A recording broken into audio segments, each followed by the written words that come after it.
আমি আল্লাহ তোরে জান্নাতুল ফেরদাউস সবচেয়ে দামি জান্নাতে দিয়া দিব। আল্লাহু আকবার। তবে এমনিতেই দিব না। জান্নাতুল ফেরদাউসে যারা যাবে তারা হলো 1 নম্বরের জান্নাতি। আল্লাহু আকবার। উপরের জায়গায় বসতে হইলে যেরকম বল একটু জোরে মারা লাগে, জোরে একটু দৌড় দেওয়া লাগে, ঠিক তেমনি ভাবে জান্নাতুল ফেরদাউসে যদি যাইতে চাও, মন চায় জিন্দেগি চালাইলে হবে না, এর আগে কিছু আমল করা লাগবে। সুবহানাল্লাহ। ওরে বন্ধু,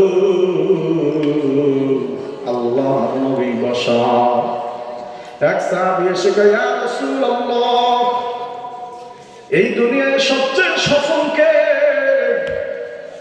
এই দুনিয়ায় সবচেয়ে কৃতকার্য ব্যক্তি কে? আল্লাহ নবী কয়, সাহাবী তুমি কি ভাবছো? সাহাবী কয়, ইয়া রাসূলুল্লাহ, আমাদের মধ্যে যার টাকা পয়সা বেশি মানুষ তারা সফল মনে করে, ঠিক কিনা? ইয়া রাসূলুল্লাহ, আমাদের মধ্যে যার যশ খ্যাতি পাওয়ার বেশি, লোকবল বেশি, জায়গা জমি বেশি, মানুষ দুনিয়ায় তারা সফল মনে করে। কথা বলেন না কেন? আমাদের এলাকার একটা ছেলে এখন ওয়ার্ডের নেতা নাই, সেন্টারের নেতা হয়ে গেছে। সবাইকে এই লোকটা সফল। একজনের ব্যবসা এখন শুধু এই জায়গায় নাই, ব্যবসা এখন ভোলার শহরে চলে গেছে, 5 তলা বাড়ি। গ্রামের সবাই কারোর চেয়ে সফল আর কেউ নাই। কথা বলেন না কেন? একটা ছেলে বড় লেখাপড়া করে বড় একটা সরকারি চাকরি পেয়েছে, এই লোকটা সফল। আল্লাহু আকবার।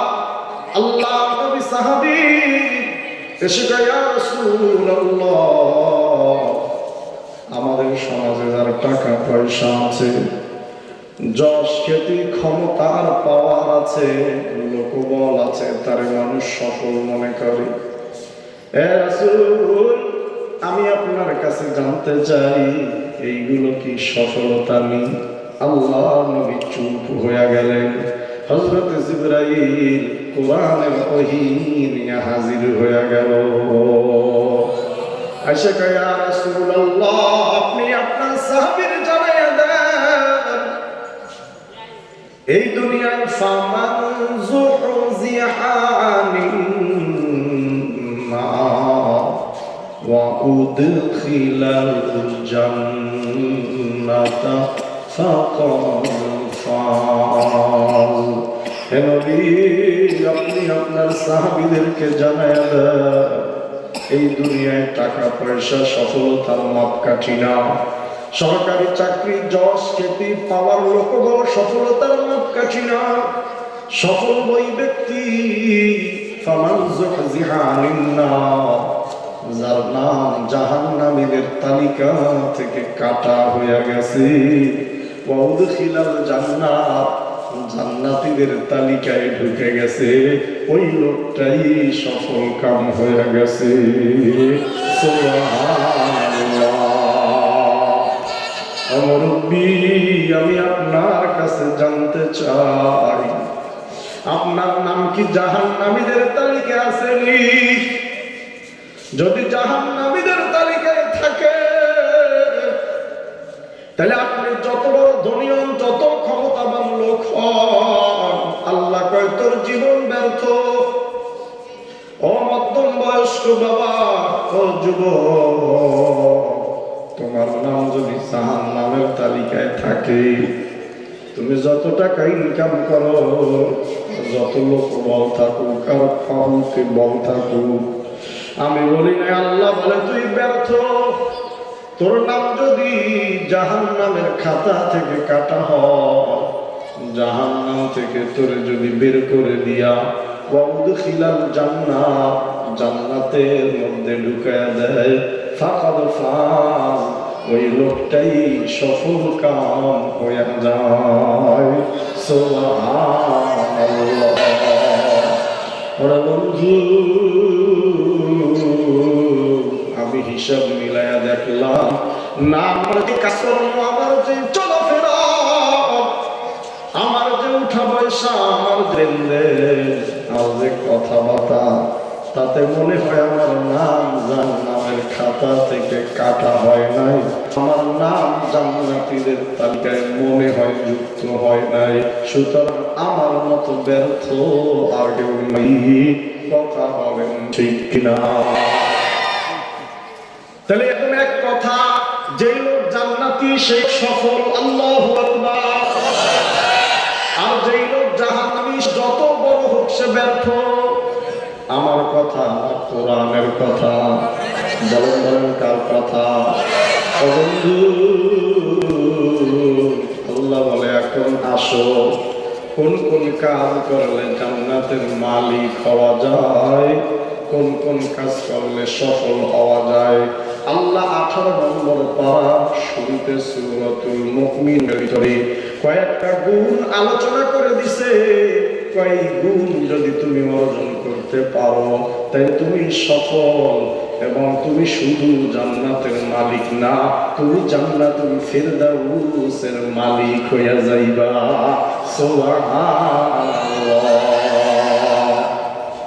তাহলে আল্লাহ কোরআনে সফল মানুষ হওয়ার জন্য যেই কয়টা আমলের কথা বললো, আমাদের জানার দরকার আছে না নাই? যে আমলগুলো করলে আমরা জান্নাতুল ফিরদাউসের মালিক হব, এই আমলগুলো জানার দরকার আছে না নাই? ওরে বন্ধু, একটু সময় আমাকে দেওয়া যাবে তো ইনশাআল্লাহ? আমি কোরআন থেকে, যেহেতু তাফসীরুল কোরআন মাহফিল, এই জন্য আমি কোরআন আনায়া নিছি, যাতে করে মানুষগুলো কোরআন থেকে পড়ে পড়ে যখন আপনাকে আমি শিখাবো আর শোনাবো, যাতে আপনার হৃদয়ের ভিতরে আসর লাগে। আল্লাহুম্মা আমিন। আপনারা বলছেন হুজুর আমি জান্নাতে যাইতে চাই, আমি জান্নাতুল ফিরদাউসের মালিক হইতে চাই। আপনি বলেছেন হুজুর আমি সফল কাম হইতে চাই। আল্লাহ বলে তাহলে কিছু আমল কর। 1 নম্বর, ওই মুমিন সফল। قد أفلح المؤمنون الذين هم في صلاتهم خاشعون।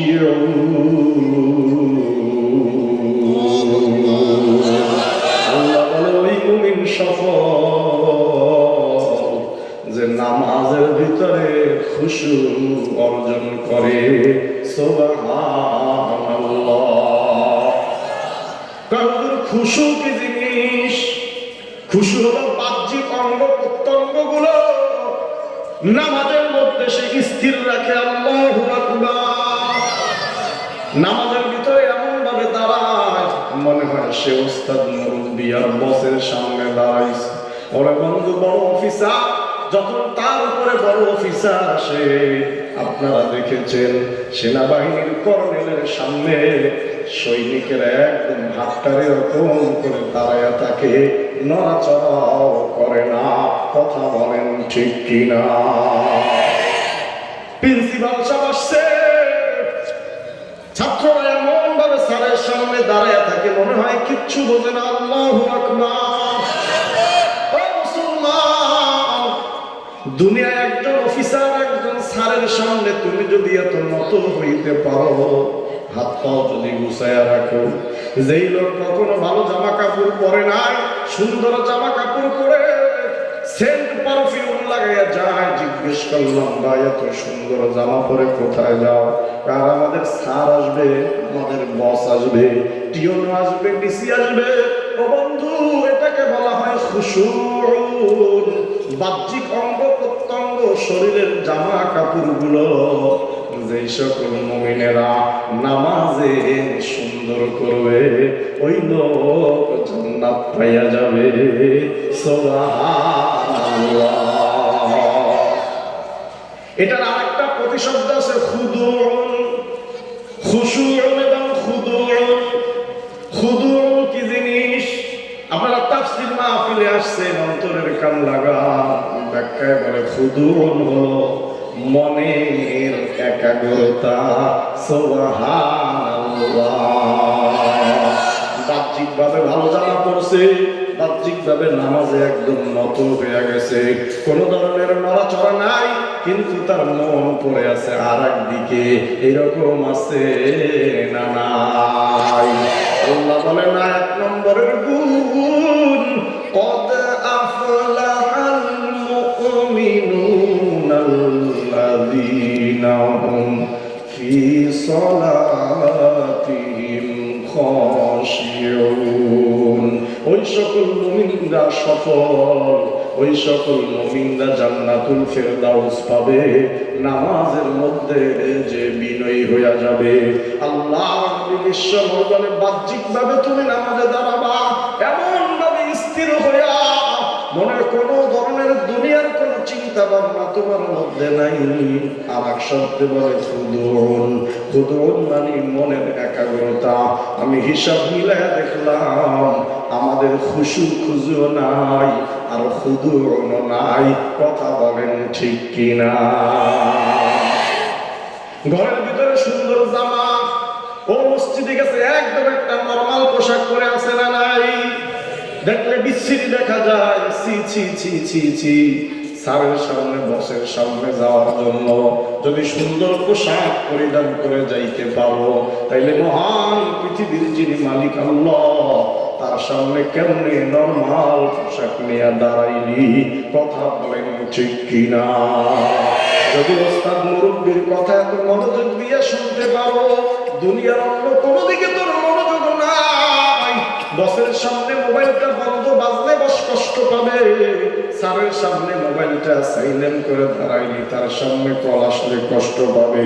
মিটিং এ বসতো একজন নেতা বসা, বিবির আগেই বলে দিছো সাবধান, 1 ঘন্টা ফোন দিবা না, আমি মিটিং আছি, ব্যস্ত আছি। তাহলে তুই মসজিদে গিয়ে আল্লাহর সামনে যখন দাঁড়াইলি, তখন তোর মোবাইলটা বাজে কেমনে? কথা বলেন ঠিক কিনা? বুঝা যায় এর মধ্যে খুশু খুজু নাই। কথা বলেন ঠিক কিনা? এখন খুশু বলছি বাহ্যিক অবস্থা, আর খুদুন বলছি মনের অবস্থা। এই ওয়াজ করার পর অনেক মানুষ ওই খুশু বাহ্যিক অবস্থা সুন্দর করে, কিন্তু ভিতরের অবস্থা সুন্দর নাই। কেন নাই? তো এখন এই আয়াতের আলোকে আমার ওস্তাদ একটা গল্প শুনাইছে। এটা হলো চুটকি, যদিও গল্পের শুনায়, যদিও হাসির চলে, কথা সত্য, কথা কয় না। ইমাম সাহেব দাঁড়াইছে নামাজে আসরে, সালাম ফিরাই এক ব্যবসায়ী মুসল্লিকে, হুজুর আপনার নামাজ হয় নাই। কেনা কি কয়? ওই ব্যবসায়ী মুসল্লিকে, হুজুর আপনার নামাজ হয় নাই। এখন ভাই আপনি বুঝলেন কেমনে? আমি তো সূরা জোরেও পড়ি নাই। কথা কেন? অন্য সময় যদি সূরা জোরে পড়তে বলে, নামাজে সূরায় কি হয়েছে? ভুল হয়েছে। সুন্দর করে আল্লাহু আকবার দাঁড়াইলাম, 4 রাকাত নামাজ শেষ করলাম, পিছন থেকে ওই মুসল্লি কয় না আপনার নামাজই হয় নাই। হুজুর কয় বুঝলেন কেমনে?